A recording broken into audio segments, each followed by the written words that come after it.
Hello everyone, my name is Julie, and I'd like to share my story with you. My mother-in-law, Kelly, wasn't always the vain and shallow woman she is today. This transformation in her personality happened later in life, or at least that's what my husband, James, believes. Growing up, James and Kelly lived a modest life. They didn't have much, but they made do with what they had. When James was just 5 years old, his father passed away, leaving Kelly to take on the role of the family's breadwinner. She worked hard to provide for them, and they led a simple yet content life until James graduated from college and landed a great job. James is an extraordinary man, kind, intelligent, and humble. He earned a full scholarship to medical school and went on to become a doctor. Despite all his success, James has never let it get to his head. However, things began to change for Kelly as she started seeking a more luxurious lifestyle. I should mention that I don't have a job, and there are personal reasons for that, which I'll discuss later. But just because I'm not employed doesn't mean I'm poor or dependent on others. Unfortunately, when Kelly and I first met, she misjudged me. Perhaps it was the way I dressed or carried myself, but something about me seemed to rub her the wrong way. On our first meeting, Kelly turned to James and said, "Is this the girl you've been talking about? She's so plain and average. Why would you choose someone like her? Does she even have a job?" My name is Julie, and yes, I don't have a job, but that doesn't define my worth. Kelly, however, quickly labeled me as a gold digger and a parasite, assuming I was only with James for his money. She made harsh and unfounded judgments about my character. James stood by me and defended me, but the argument with Kelly quickly escalated, forcing us to leave. On the drive home, James apologized for his mother's behavior, admitting that she had crossed a line. He tried to comfort me, saying his mom wasn't the same person she used to be and asking me not to take her words to heart. Despite his reassurance, I couldn't shake the feeling that being around Kelly would be difficult. After all, she's the only parent James has left. I decided to step back and give Kelly some space. Cutting her off completely isn't an option, especially since we don't have much extended family. But I knew that finding a way to coexist with her would be a challenge I had to face. "I won't force you to be friends with her," James said, "but can you at least try to be civil when you're around her?" "I can be respectful towards your mom, James, but I doubt she'll do the same for me," I replied, feeling a mix of frustration and concern. "Don't worry, Julie," he reassured me. "I'll make sure she doesn't cross the line. If things get out of hand, we can talk about reducing contact. I love my mom, but I love you too, and I won't let her harass you for no reason." Despite James's assurances, I still felt uneasy about my relationship with Kelly. Even though James promised to stand up for me, I couldn't shake the feeling that things wouldn't be so simple. James and I got married 2 years after we started dating. Due to financial constraints, we opted for a small court wedding. At the time, James was sending a significant amount of money to Kelly every month, claiming it was for emergencies. Even after our marriage, he continued to send her money, which strained our finances. I didn't object because I believed he had the right to support his mom, but it wasn't long before Kelly became a real problem in our lives. She often spoke ill of me, gossiping with her friends and spreading rumors that I was a gold digger. At first, I tried to ignore it, but as the rumors began to affect my reputation, it became harder to brush off. Despite James's efforts to defend me, Kelly never treated me kindly. She seemed convinced that I wasn't good enough for her son. Then, one day, James came to me with surprising news. "My mom wants to invite you to a small party she's hosting," he said. I was immediately skeptical. "Why would she invite me when she clearly dislikes me?" I asked, not hiding my doubts. James explained, "She promised me she's trying to improve and wants you to be there. I know it seems odd, especially with her recent financial struggles, but she assured me she managed somehow." Despite my concerns, I agreed to attend the party. James was hopeful that his mom was making an effort, and I wanted to keep an open mind. I truly wanted us to mend our relationship and maybe even become friends, though I had serious doubts about whether Kelly would ever see me as more than an obstacle in her son's life. The next day, Kelly texted me, and I'd assumed it was to formally invite me to the party. However, her message took an unexpected turn.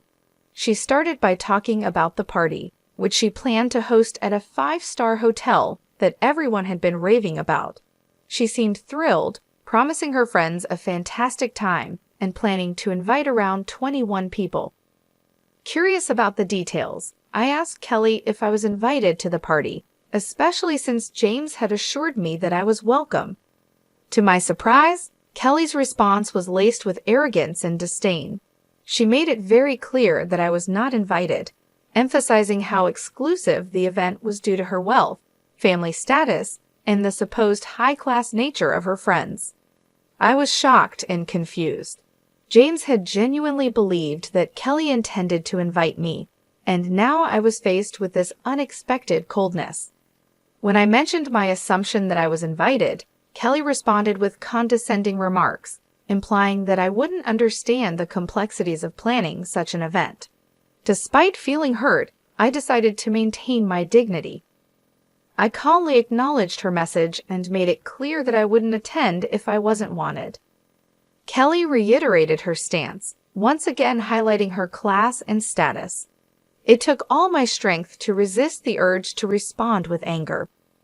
Disappointed and hurt, I chose not to share this incident with James. Instead, I decided to quietly wait for the day of the party.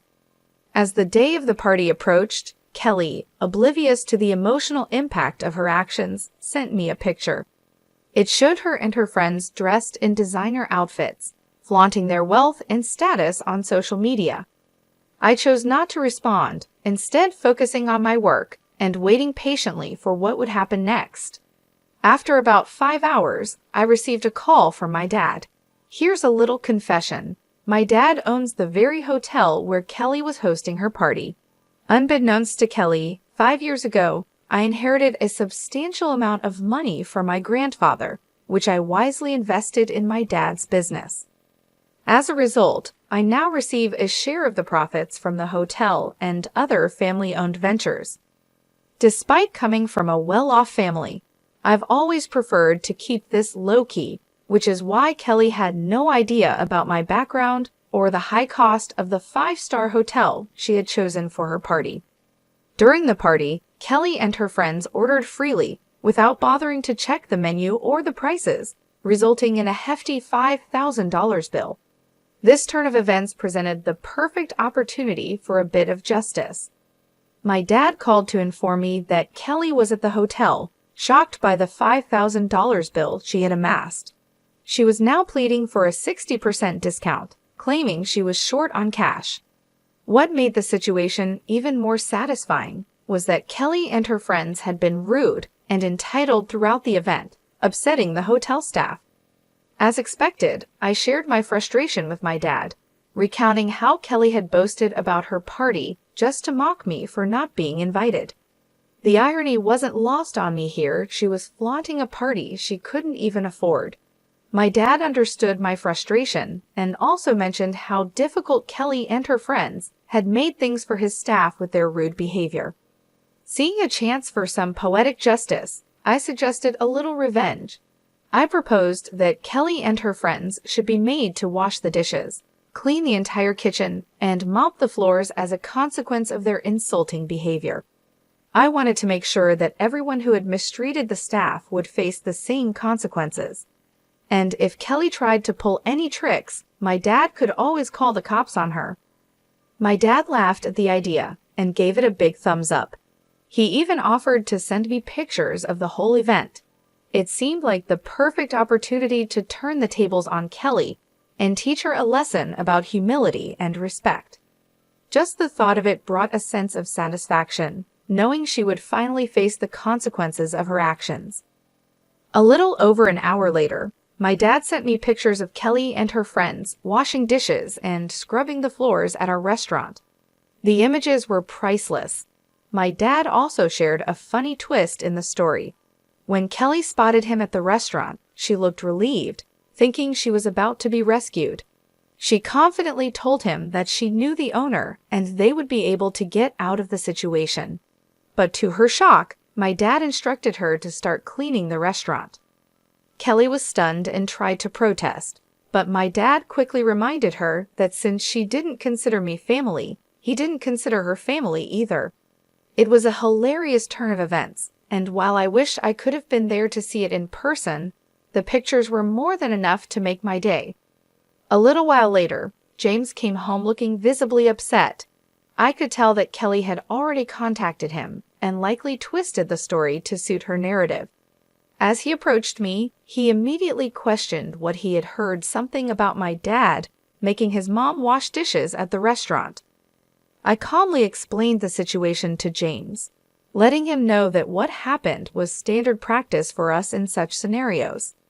Kelly had gone to our family's restaurant, racked up a $5,000 bill, and then claimed she only had $2,500 to pay. On top of that, she had harassed the staff, and her entire party had been a nightmare to deal with. Given the circumstances, I believed the consequences were more than fair. James seemed surprised by this and asked who Kelly had taken with her and what they had ordered. I informed him that she had taken 21 people and they had ordered a lot, especially the most expensive items on the menu. He expressed disbelief, saying that Kelly had told him she was only taking 5 people and had even invited me, but I had declined. I quickly clarified that things hadn't happened that way at all and showed him the text messages Kelly had sent me. James, wanting to fully understand the situation, asked to see the bills and the texts. I handed him my phone so he could read through everything, and my dad also sent him copies of the bills. To further illustrate what had gone on, I showed him pictures of the extravagant party Kelly had thrown. As James looked through the evidence, his anger grew. He immediately called Kelly to confront her, asking why she hadn't told him the full story. Kelly tried to downplay the situation, claiming she had only mentioned being short on cash and accused me of twisting the story to sabotage her. James wasn't having any of it. He pointed out that not only had she declined my invitation, but she had also insulted me by saying I wasn't classy enough for her. Kelly attempted to brush it off as a harmless joke, but James wasn't buying it. He pressed her on why she would spend thousands of dollars on a lavish party with friends while simultaneously disrespecting his wife. Kelly was left stumbling over her words, trying to justify her actions, but James made it clear that he was disappointed and shocked by her behavior. He couldn't believe she had spent $5,000 on food and drinks while treating me with such disdain. "I made a mistake by giving you money whenever you asked for it, Mom," James said firmly. "But guess what? I'm not giving you any more money ever again." Kelly, taken aback, responded, "But James, you've been so supportive for so long. You can't just stop now. It was a one-time mistake. Why are you overreacting?" "No, Mom, I'm not overreacting," James replied, his voice steady. "This isn't a one-time mistake. If you can't even consider my wife as family, I don't want anything to do with you. I kept hoping you'd change your mind, but you never did. I'm not going to pay you just so you can insult my wife and call her classless, especially when she has sacrificed so much to support you. This ends now." With that, James ended the call and blocked Kelly's number. He turned to me with deep regret in his eyes and apologized profusely for getting angry at me without knowing the full story. I forgave him because, in the end, he stood up for me when it really mattered. We had a serious discussion about Kelly and agreed that she would no longer be a part of our lives, at least for the time being. Although James is now a wealthy man, he understands the importance of staying humble. He found Kelly's behavior completely unacceptable, especially since it was directed towards me. I wholeheartedly agreed it was unfair, and I was ready to remove her from our lives for good. In the days that followed, Kelly's desperation grew. She realized that her own actions might have permanently damaged her relationship with her son, sending her into a state of panic. She started showing up at our house, demanding to speak with James. Each time she was turned away at the door, her demands turned into pleas and eventually into outright begging.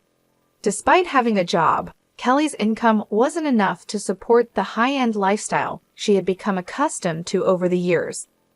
Now, with James cutting her off financially, she found herself struggling. Meanwhile, instead of continuing to support Kelly, James chose to invest some of his funds into my dad's business, helping him open new hotels and restaurants in the neighborhood. Kelly was left to face the consequences of her actions, realizing too late that her behavior had cost her more than just money, it had cost her the relationship with her son. We do have plans to expand our hotel business into bigger cities, but we'll have to take things one step at a time and see what the future holds. There's a lot to consider when making such a big move, and we want to make sure everything is done right. Since James stopped sending money to Kelly, her life has taken a significant turn. She was used to living a much more comfortable and extravagant lifestyle, but now things have changed dramatically for her. Without the financial support from James, Kelly found it increasingly difficult to maintain her rented condo. The bills started piling up, and she quickly realized that her own income wasn't enough to cover the high costs she was used to. After struggling to make ends meet, she finally decided to end her lease and move into a much smaller one-bedroom apartment. Now, after paying all her bills, she barely has any money left for anything extra. The luxuries she once took for granted are no longer within her reach. We know all of this because Kelly makes sure to keep us informed through emails, of course. She still tries to downplay her past behavior, acting as though we're the ones overreacting and that she's done nothing wrong. But the reality is clear. Her actions have led to this situation, and as a result, she'll be out of our lives for the foreseeable future. Just a month ago, I discovered that I'm pregnant and James and I couldn't be happier. This news has brought so much joy into our lives, and we're completely focused on preparing for the arrival of our little one. We've been busy planning every detail, from setting up the nursery to making sure we have everything we need for when the baby comes. It's an exciting and busy time, but we wouldn't have it any other way. Honestly, I'm relieved that our child won't be exposed to the kind of negativity and shallowness that Kelly represents. As we prepare to welcome our baby into the world, I'm determined to protect our child from any harmful influences, especially from someone who has shown such little regard for others. If the time ever comes when Kelly tries to be a part of our child's life, I'll make sure she doesn't have the opportunity to fill our child's head with any nonsense or negativity. For now, we're focusing on being the best parents we can be and ensuring that our child is born into a loving and supportive environment. We're hoping for a healthy, happy baby, and we're grateful for all the blessings we've received.